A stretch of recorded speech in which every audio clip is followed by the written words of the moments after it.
La in voi è tutta cadavere che l'ha da torire e voi chi non era nessuno, tutto morto. Il mercato è bello, ma se venite su al centro Sì. prossimo venerdì sarà ancora più bello. Come ha visto sto mercato oggi? Bello, sì. E a Trasaghis come va? Bene. Cazzo, molto isolato il marchiato. Ah, beh, in 5 minuti lo hai fatto. Ah, proprio in 5 minuti a Sì, Sai comprarsi, per curiosità. Le pantofole. Le pantofole. Dai, accontentiamoci, va bene, poi qua giù è bello, largo, comodo, gente arriva anche in bicicletta, c'è gente che arriva anche col treno. Diciamo che la salita non tutti riescono a farla perché su è un po' più problematico, ecco. Però lavorare a Disin che non dà lavoro, sarebbe lavoro, tanto lavoro, altro che basta avere voglia di lavorare. Beh dai, insomma abbiamo avuto abbastanza movimento questo mese di agosto, luglio-agosto.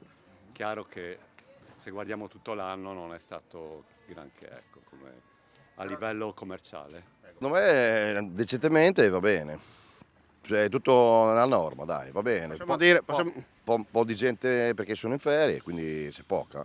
Però dai, segno più allora.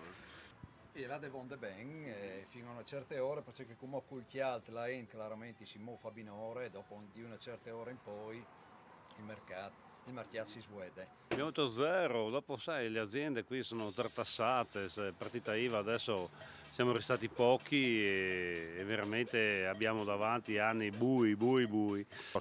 Sì, anche si può fare la passeggiata e nel mentre fare shopping, quindi 2 in 1. Certo, bene. Cosa sta comprando, così per curiosità? Stavo curiosando adesso qualche maglietta, vediamo se trovo qualcosa.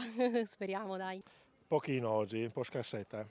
Ma forse perché la gente è ancora... Ancora in festa, ancora in giro, sta sicuro. Certo. Sì. Allora Lappo, volevo sentire da te, come sta andando?